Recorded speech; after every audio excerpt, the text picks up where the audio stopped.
ಇನ್ನು ಪಾಕಿಸ್ತಾನದಲ್ಲಿ ಬಲೂಚಿಸ್ತಾನ ಪ್ರತ್ಯೇಕವಾದಿಗಳು ಟ್ರೈನನ್ನು ಹೈಜಾಕ್ ಮಾಡಿದ್ರಲ್ಲ, ಒತ್ತೆಯಾಳಾಗಿಟ್ಕೊಂಡಿದ್ರಲ್ಲ, ಆ ವಿಚಾರದಲ್ಲಿ ಒಂದಿಷ್ಟು ಬೆಳವಣಿಗೆ ಆಗಿದೆ. ಪಾಕಿಸ್ತಾನದಲ್ಲಿ ಪ್ರಯಾಣಿಕರಿದ್ದ ರೈಲು ಹೈಜಾಕ್ ಮಾಡಿದಂಥ ಪ್ರಕರಣ ಸುಮಾರು 100ಕ್ಕೂ ಹೆಚ್ಚು ಪ್ರಯಾಣಿಕರನ್ನ ಒತ್ತೆಯಾಳಾಗಿಟ್ಕೊಂಡಿದ್ದಾರೆ. 400ಕ್ಕೂ ಹೆಚ್ಚು ಜನ ಅಲ್ಲಿ ಒತ್ತೆಯಾಳಾಗಿದ್ರು. 5 ಸ್ಥಳಗಳಲ್ಲಿ ಪ್ರಯಾಣಿಕರನ್ನ ಅಡಗಿಸಿಟ್ಟಿದ್ದಾರೆ ಪ್ರತ್ಯೇಕತಾವಾದಿಗಳು. ರೈಲು ಹೈಜಾಕ್ ಆದ ಸ್ಥಳಕ್ಕೆ ಈಗ ಶವಪೆಟ್ಟಿಗೆಗಳನ್ನು ರವಾನೆ ಮಾಡ್ತಾ ಇದ್ದಾರೆ. 200ಕ್ಕೂ ಹೆಚ್ಚು ಶವಪೆಟ್ಟಿಗೆ ರವಾನಿಸಿದೆ ಪಾಕ್ ಸೇನೆ. ಕಾರಣ ಅಲ್ಲಿ ಸಾವಿನ ಸಂಖ್ಯೆ ವಿಪರೀತವಾಗಿ ಹೆಚ್ಚಾಗಿದೆ ಅಂತಿದ್ದಾರೆ. ರೈಲು ಹೈಜಾಕ್ ಆದ ಬಳಿಕ ಹೆಚ್ಚಿನ ಸಾವಿನ ಸಂಖ್ಯೆ ಆಗಿದೆ ಅಂತ ಹೇಳಿ. ಕಾರಣ ತಿನ್ನಕ್ಕೆ ಕುಡಿಯೋಕ್ಕೆ ನೀರು ಬೇಕಲ್ವೇನ್ರಿ? ಅವ್ರು ಹೈಜಾಕ್ ಮಾಡಿ ಇಟ್ಕೊಂಡ್ಬಿಟ್ರೆ ಹೆಂಗೆ ಬದುಕೋದಾದರೆ ಹೆಂಗೆ? ಆಮೇಲೆ ಬ್ಲಾಸ್ಟ್ ಆಗಿದೆ, ಅನೇಕ ಸೈನಿಕರಲ್ಲಿ ಸಾವನ್ನಪ್ಪಿದ್ದಾರೆ. ಆ ರೈಲಲ್ಲಿ ಹೋಗುವಂಥ ಸಂದರ್ಭದಲ್ಲೇ ಪಾಕಿಸ್ತಾನ ಸೈನಿಕರಿದ್ದರು ಅನ್ನುವಂಥದ್ದು. ಅವರು ಕೂಡ ಅವರ ಮತ್ತು ಈ ಪ್ರತ್ಯೇಕತಾವಾದಿಗಳ ನಡುವೆ ಗುಂಡಿನ ಚಕಮಕಿ ನಡೆದಿದೆ. ಆ ಸಂದರ್ಭದಲ್ಲಿ ಪಾಕಿಸ್ತಾನಿ ಸೈನಿಕರು ಸಾವನ್ನಪ್ಪುವಂಥ ಪರಿಸ್ಥಿತಿ ಆಗಿದೆ. ಸೊ ಈಗ ಸದ್ಯಕ್ಕಂತೂ ರೈಲು ಹೈಜಾಕ್ ಮಾಡಿ ಇಟ್ಕೊಂಡಿದ್ದಾರೆ, ಒತ್ತೆಯಾಳಾಗಿ ಇಟ್ಕೊಂಡಿದ್ದಾರೆ ಜನರನ್ನು. 100ಕ್ಕೂ ಹೆಚ್ಚು ಒತ್ತೆಯಾಳಾಗಿ ಜನ ಇದ್ದಾರೆ ಅನ್ನುವಂಥ ಮಾಹಿತಿ ಇದೆ.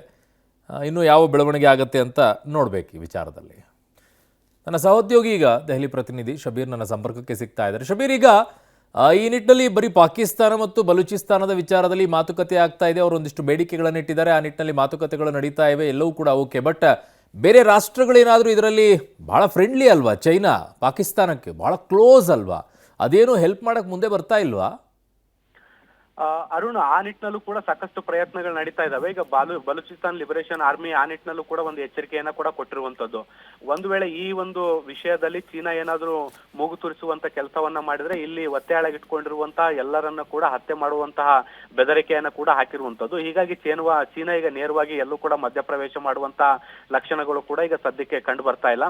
ಆರಂಭದಲ್ಲಿ ಚೀನಾದ ಸೈನಿಕರು ಕೂಡ ಇಲ್ಲಿ ಮಧ್ಯಪ್ರವೇಶ ಮಾಡಬಹುದು, ಮತ್ತೆ ಬಲೂಚಿಸ್ತಾನ್ ಲಿಬರೇಷನ್ ಆರ್ಮಿಯ ಪ್ರತ್ಯೇಕವಾದಿಗಳೇನಿದ್ದಾರೆ ಅವರನ್ನ ಎನ್ಕೌಂಟರ್ ಅಥವಾ ಅವ್ರನ್ನ ನ್ಯೂಟ್ರಲ್ ಮಾಡುವ ಮೂಲಕ ಅಲ್ಲಿರುವಂತ ಒತ್ತೆಯಾಳುಗಳನ್ನ ಬಿಡಿಸ್ಕೊಳ್ಳುವಂತ ಸಾಧ್ಯತೆಗಳಿದೆ ಅಂತ ಹೇಳಲಾಗಿತ್ತು.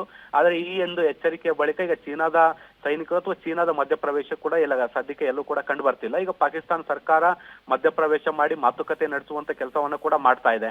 ಇದಕ್ಕೂ ಮುಂಚೆ ಮಿಲಿಟರಿ ಕಾರ್ಯಾಚರಣೆಯನ್ನ ನಡೆಸುವ ಮೂಲಕ ಪರಿಸ್ಥಿತಿಯನ್ನ ಹತೋಟಿಗೆ ತೆಗೆದುಕೊಳ್ಬಹುದಾ ಅನ್ನುವಂತ ನಿಟ್ಟಿನಲ್ಲಿ ಪ್ರಯತ್ನಗಳನ್ನ ಮಾಡಿತ್ತು. ಆದ್ರೆ ಅದು ಕೂಡ ಈಗ ಯಶ ಕಂಡಿಲ್ಲ.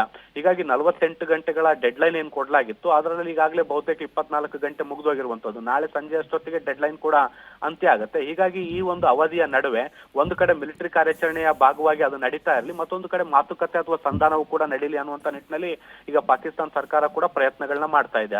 ಅರುಣ್. ಓಕೆ ಶಬೀರ್, ನಿಮ್ಮೆಲ್ಲ ಮಾಹಿತಿಗೆ ಧನ್ಯವಾದಗಳು.